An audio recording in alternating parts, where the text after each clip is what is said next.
Assalamualaikum warahmatullahi wabarakatuh.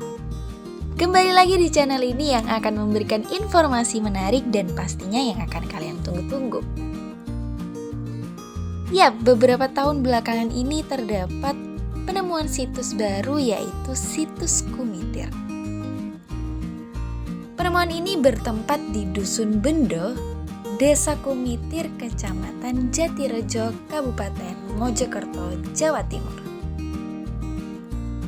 Penemuan ini membangkitkan ingatan kita kembali pada sejarah Kerajaan Majapahit. Apalagi, kajian arkeolog terhadap situs ini mengerucut pada kesimpulan bahwa temuan struktur bangunan di Kumitir merupakan jejak arkeologis istana persinggahan Raja Wengker di Kota Raja Majapahit. Istana itu merupakan salah satu dari beberapa bangunan istana atau puri untuk raja-raja bawahan dan bangsawan Majapahit saat hendak menemui Raja Majapahit maupun saat menjalankan tugas di kota raja. Yap, dan hari ini kita akan mengulas kembali bagaimana sejarah Kerajaan Majapahit.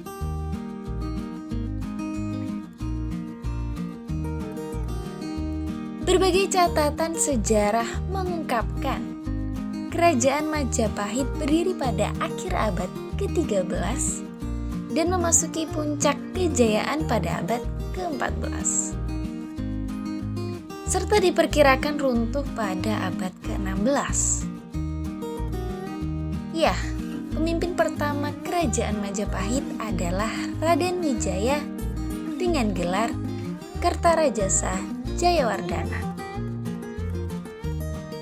Pendiri Kerajaan Majapahit itu dinobatkan menjadi raja pada tanggal 15 bulan Kartika tahun 1215 Saka atau bertepatan pada tanggal 10 November 1293. Sebelum Majapahit berdiri, terdapat rentetan peristiwa yang melibatkan Raden Wijaya sebagai pendiri kerajaan. Deretan peristiwa itu dimulai dari runtuhnya Kerajaan Singaraja akibat serangan Raja Jayakatwang, pemimpin dari Kerajaan Gelang-Gelang. Kerajaan Singasari jatuh setelah diserbu bala tentara Kerajaan Gelang-Gelang. Kartanegara penguasaan Singasari kala itu gugur akibat serbuan tentara yang dikirim Jayakatwang. Raden Wijaya, menantu dari Raja Kartanegara, sempat mencoba untuk melawan pasukan Gelang-Gelang yang sudah menguasai istana Singasari. Namun, karena kekuatan pasukannya yang terus-menerus menurun, Raden Wijaya akhirnya mundur. Bersama istrinya Tribuana, bersama sejumlah pasukan yang tersisa, Raden Wijaya akhirnya meninggalkan Singasari. Mereka berjalan menuju arah utara, tepatnya menuju arah Madura. Di tempat itu Raden Wijaya dan rombongannya diterima dengan ramah oleh pemimpin desa yang bernama Macan Kupi. Mereka dijamu dengan buah kelapa muda dan nasi putih.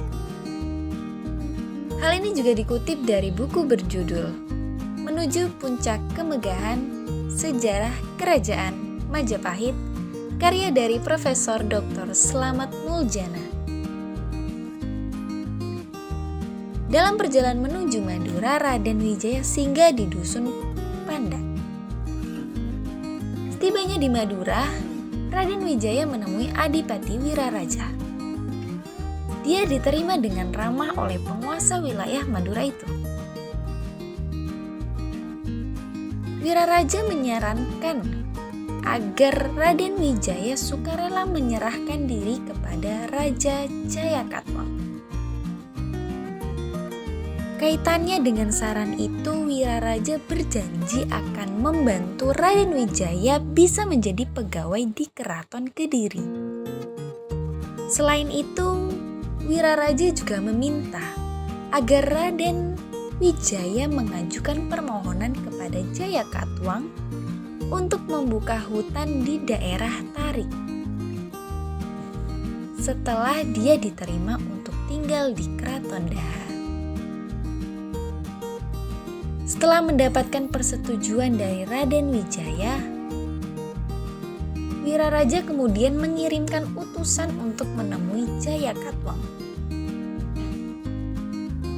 Utusan Wiraraja membawa surat yang isinya Raden Wijaya menyerah dan ingin mengabdi kepada Prabu Jayakatwang.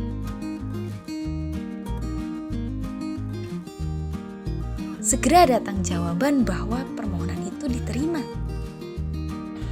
Setelah diterima sebagai pengabdi Jayakatwang, Raden Wijaya mengusulkan agar membuka hutan Tarik sebagai tempat berburu untuk Raja Jayakatwang. Atas bantuan orang-orang yang dikirimkan Wiraraja, Raden Wijaya berhasil membuka hutan Tarik untuk menjadi tempat hunian sekaligus tempat untuk membangun kekuatan.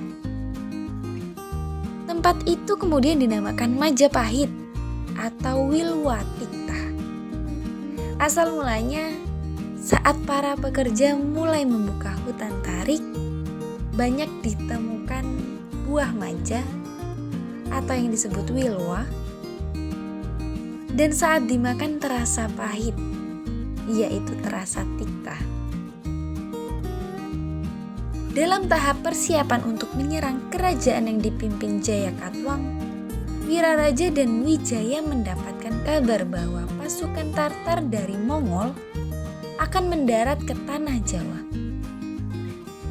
Baik Wiraraja maupun Wijaya memahami bahwa kedatangan tentara Tartar adalah untuk memberi pelajaran kepada Kertanegara, Raja Singaraja yang dibunuh oleh tentara Jayakatwang. Kondisi itu kemudian dimanfaatkan oleh Wijaya dan Wiraraja. Mereka kemudian membangun aliansi untuk menyerang Raja Jayakatwang.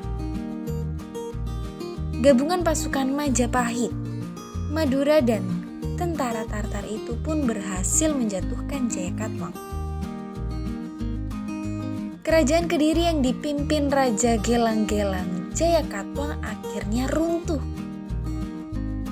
Raden Wijaya kemudian mengambil alih kekuasaan dan memimpin wilayah Jawa dari Majapahit. Namun setelah penobatan dirinya sebagai Majapahit, Raden Wijaya bersama bala tentaranya melakukan pengusiran terhadap tentara Tartar. Slamet Muljana dalam bukunya Menuju Puncak Kemegahan Sejarah Kerajaan Majapahit menuliskan bahwa gelar Sri Maharaja Kertarajasa Jayawardhana sebagai gelar dari Raden Wijaya. Beliau juga menuliskan setelah tentara musuh terpukul, Raden Wijaya diwisuda menjadi raja di Kerajaan Majapahit dan bergelar Sri Maharaja Kertarajasa Jayawardhana. Ya, berikut ini adalah kilas balik dari kisah Kerajaan Majapahit. Ya, semoga informasi ini dan kisah ini menambah wawasan kita untuk mengenal bagaimana sejarah kerajaan-kerajaan yang ada di Indonesia. Semoga informasi ini bermanfaat dan tetap nantikan kisah-kisah selanjutnya di channel kami. Jangan lupa untuk like, komen, dan subscribe.